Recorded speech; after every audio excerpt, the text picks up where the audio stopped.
So one of Microsoft's biggest problems that they face with the Xbox is a perception problem, and unfortunately that's something that is hard to actually get rid of. Now, not unfortunately, Microsoft has done a good job of trying to do just that, and it looks like we have a case to be made that things are kind of going in that direction.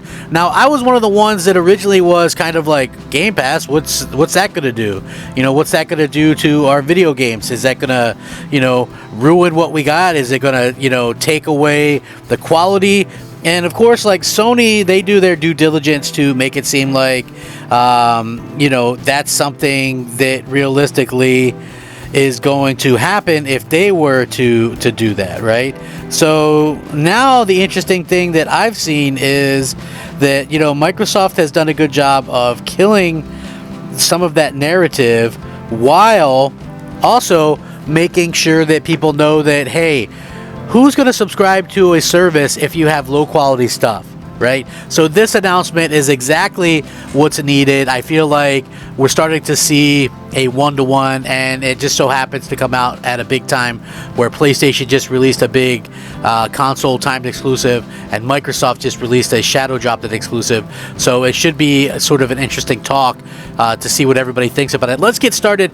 Hey, I'm Crap Gamer. This is Crap Gamer Reviews, back with yet another video. Thank you so much for checking it out. I really do appreciate it. Please like, share, subscribe. I'm looking to get 100 likes on each of the videos that I do. A small goal, but just one that I'm looking forward to getting anyway. So Hi-Fi Rush, a game that shadow dropped, shadows the narrative that Xbox Game Pass hurts game sales, and that, you know, in general hurts the quality of games. So Hi-Fi Rush has lapped PS5 console exclusive Forspoken on Steam despite its availability on Game Pass. Console wars never changed, unless they do. Microsoft's surprise shadow drop Hi-Fi Rush is making waves. The rhythm action brawler is currently sitting at 88 of 100 on Metacritic, with the review on the way from Windows Central, giving Microsoft a huge boost after what was fairly anemic 2022 in regards to exclusive games. Now, Microsoft is gearing up to have a much better 2023 already, with Age of Empires 2 on Xbox on the horizon, and major third-party games like Monster Hunter Rise, Persona 3 and 4 dropping right into Game Pass already. The upcoming Xbox games list is swelling, with games like Forza Motorsport, Redfall, Starfield, and maybe even Hellblade 2 launching throughout the year. Still, console warriors are lining up to take shots at Hi-Fi Rush already. Blindsided by rare positive Xbox news, Hi-Fi Rush had seen some mild review bombing already for those who haven't even played the game, owing it to a strange affinity to some feel over plastic video game brands. A brand new account with only 2 reviews, both copy and pasted for Hi-Fi Rush, reads that the game is pretty generic, 0 out of 10, which couldn't be further from the truth. But whatever, you know, fanboy's gonna fanboy. Ultimately, the only thing that matters at the end of the day is financials. Video games are art, but they're also a business, and one popular attack angle for fanboys is the claim that Xbox Game Pass is unsustainable in some way because it negates game sales or some such. How can Microsoft afford this? It hurts developers, and basically so on and so on. This is what we've heard quite a bit. Typically, we don't have a great example of how Xbox Game Pass may or may not harm game sales, given that we can't analyze 2 separate realities, but where the same game simultaneously launched and didn't launch into Game Pass, if you will. Perhaps this month we'll have the best example. According to data on Steam, Hi-Fi Rush managed to hit the top 10 sales chart for week 4 of 2023, despite the fact it receives no marketing beyond Microsoft's brand new Xbox Developer Direct showcase, and despite the fact that it's free in PC Game Pass. One could argue that maybe it was a slow week for new PC game releases, but that context makes things even more interesting. This was the week PlayStation 5 console exclusive Forspoken launched, and Steam database chart titles by revenue, as noted by prominent industry analyst Benji Sales. Forspoken had a large traditional marketing cycle, featured prominent placements by Sony and Square since 2020. Forspoken is $70 compared to Hi-Fi Rush $30, indicating that Hi-Fi Rush must have managed to sell through vastly more copies on Steam in order to chart by revenue.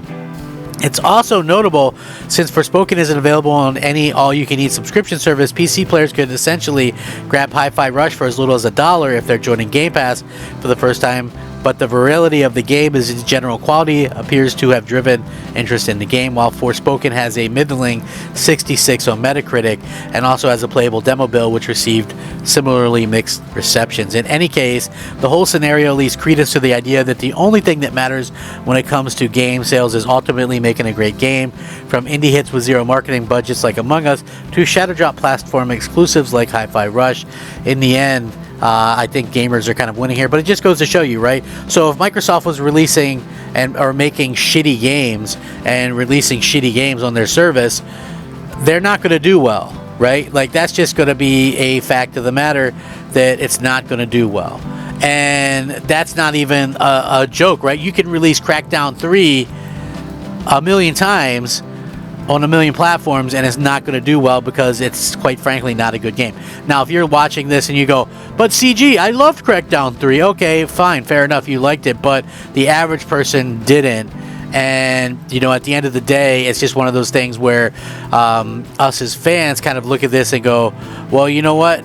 I think that a good game in a service makes sense. So you get the service and you can play a lot of good games. Microsoft has not, think about this, the first party for Microsoft has not dropped a stinker in over 3 years. Even the games that are multi-plat, like the Outer Worlds or Psychonauts 3 or Deathloop, not a single one of them has dropped into like the 60s or the old joke of like the 68s or whatever it is that Xbox used to get. And I was right there kind of making fun of them too for those things, you know, like it happened. You know, they weren't taking pride in their games, it seemed like. And unfortunately, you know, now we kind of have this idea that, you know, games are, you know, gonna continue to come that are gonna be amazing, and that's exactly what they needed to do. They needed to get sort of things worked out to where, you know, they could do what they needed to do to get games that are going to impress people and that are going to bring people into the ecosystem, and that's pretty much what they've been able to accomplish here. So I'm glad to see that Hi-Fi Rush is doing that. And again, I'll point this out because I know like there's going to be a lot of negativity and fanboys that go, oh, a little, you know, short game or whatever. I'm 10 hours into the game and still haven't beat it. So for reference, I paid $70 full for Ratchet and Clank Rift Apart, and I beat that game in 10 hours. Yeah, so, and it was a good game. Don't get me wrong, it was definitely a good game. I'm just saying, people are looking for all these different excuses as to why, you know, Microsoft sucks, or there's low quality, or Game Pass makes low quality. Well, here's an instance of a game being in Game Pass still selling well and being of a much higher quality than a full $70 fully marketed AAA from Sony and Square. So it really just goes to show you kind of, you know, Microsoft knows what they're doing, and, you know, gamers should be excited about the future of this. Let me know what you guys think. I'll link this article from Jez and Windows in the description. Rack 'em up, fact 'em up, crap gamer 'em up. Crap gamer out.